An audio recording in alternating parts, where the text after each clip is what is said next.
Bonjour, on va commencer ce chapitre par quelques applications de la statique des fluides homogènes incompressibles qu'on a déjà commencé hier. La première application, c'est manomètre à mercure à l'air libre.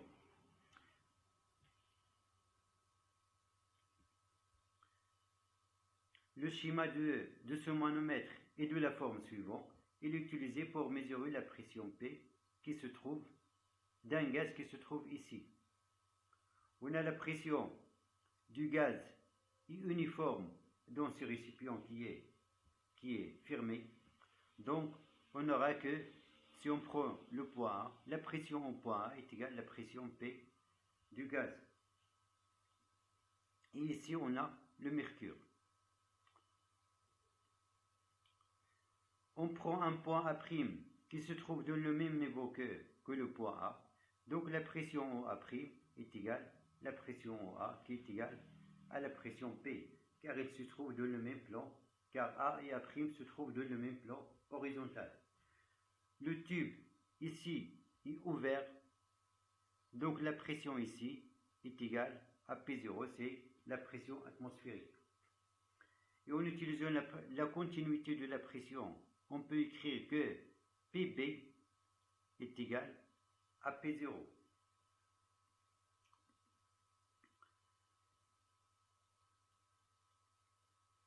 Donc, en utilisant la relation qu'on a vue hier que PA' plus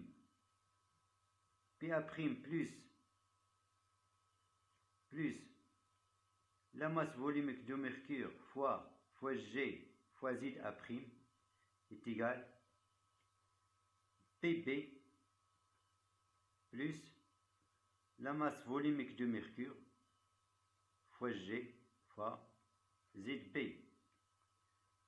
Donc à partir de cette relation, donc en mesurant la dénivellation H qui est égale ZB moins ZA', on peut déduire la pression P.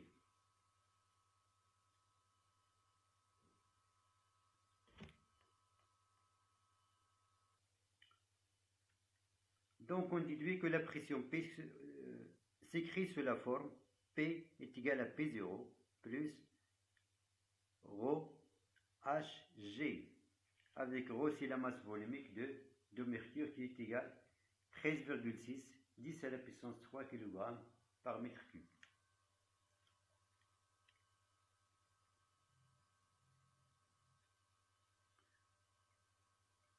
La deuxième application, c'est baromètre à mercure. Il utilise le même principe que le précédent, mais ici la pression de référence est celle de vide.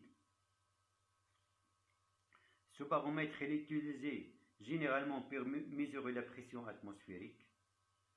On a ici c'est le mercure, ici c'est l'air. Si on prend le point A, il est en contact avec l'air, donc en utilisant l'air avec la pression de l'air, c'est P atmosphérique. Le point A est en contact avec l'air, il se trouve sur la surface mercure-air, l'interface mercure-air. Donc, en utilisant la continuité de la pression, donc on peut écrire que la pression en A est égale à pression atmosphérique. On considère le point A' ici, qui se trouve dans le même niveau que le point A. Donc, on peut écrire que PA' est égal à A, est égal à pression en A. Et ici, on a le vide. Le vide et la pression du vide est égale à 0. La même chose en utilisant la continuité de la pression, on a PB est égal à P vide est égal à 0. On applique la même relation que la précédente. PA', on écrit PA' entre, on prend les deux points A' et B. On a PA' plus ρ G ZA' est égal à PB plus ρ G ZB. Donc on déduit que la pression atmosphérique est égale à ρ G ZB moins ZA', avec ρ c'est la masse volumique de mercure. Donc on déduit que la pression atmosphérique est égale ρGH.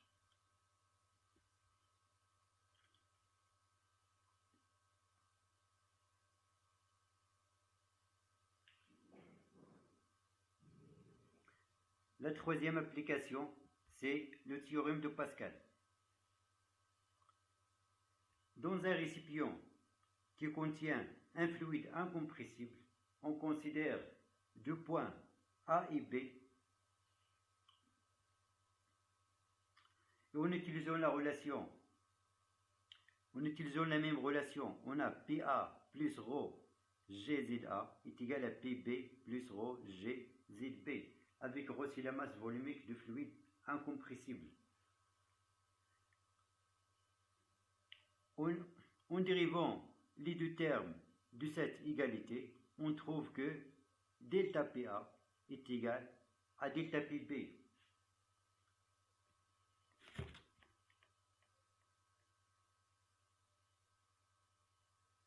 Donc on déduit le théorème de Pascal.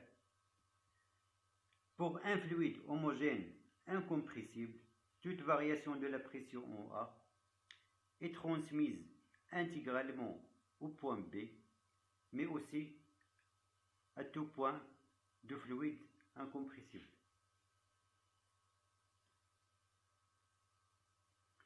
Comme application de ce théorème de Pascal, on considère un récipient qui contient un fluide incompressible avec deux ouvertures fermées par des pistons, le piston 1 et le piston 2.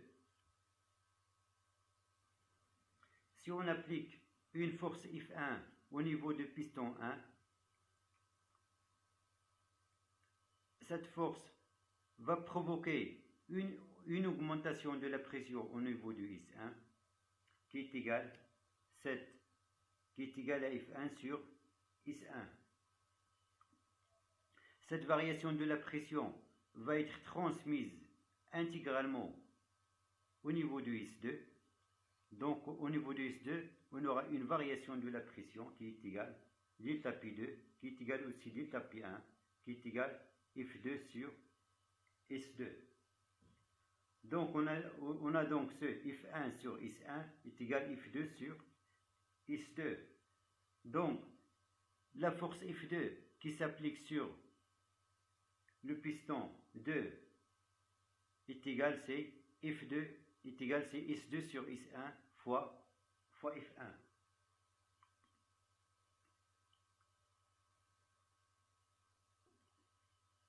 Si on a l'ouverture S1 très inférieure à S2, on aura donc la force F2 sera très grande devant F1. C'est le principe de vérin hydraulique.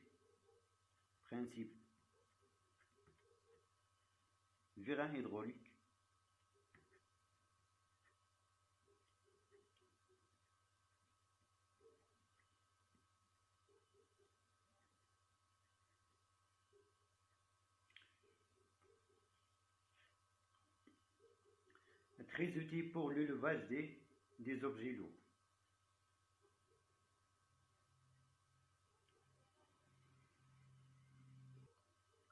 6. Fluide homogène compressible. Cas de l'atmosphère. On dit qu'un gaz est compressible si sa masse volumique dépend de la pression et de la température. On considère un gaz parfait à l'équilibre thermique à la température T0 et à l'altitude Z. On a l'équation d'état d'un gaz parfait s'écrit sous la forme PV est égal à nRT. On remplace N par M sur M, la masse sur la masse molaire. Donc, on obtient que la masse volumique du gaz parfait, qui est égale à M sur V, s'écrit sous la forme MPZ divisé par RT0.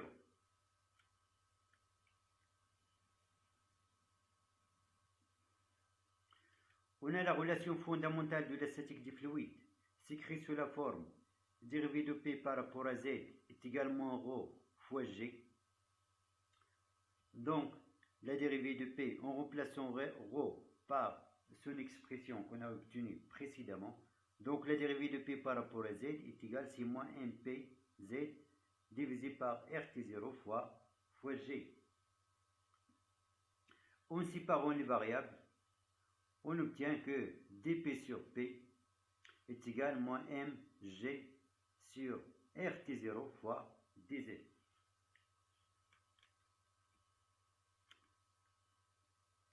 En intégrant cette relation, on obtient que la pression Pz est égale à P0 exponentielle moins mg divisé par RT fois Z. Avec P0, c'est la pression lorsque Z est égal à Z0. D'après cette relation, on remarque que lorsque Z augmente, la pression diminue. Avec l'axe OZ est orienté vers le haut. C'est-à-dire aussi pour la masse volumique, puisqu'on a la masse volumique qui est égale, c'est ρ est égal à MPZ sur RT0. Donc lorsque Z augmente, on a la pression PZ diminue. Et aussi, c'est la masse volumique du gaz diminue aussi.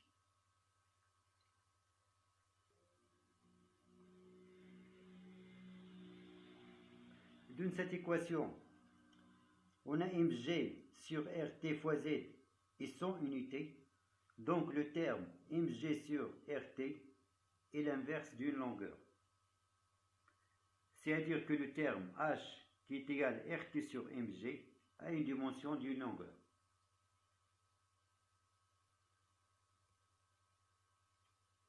Donc on obtient que Pz est égal à P0 exponentielle moins Z sur h.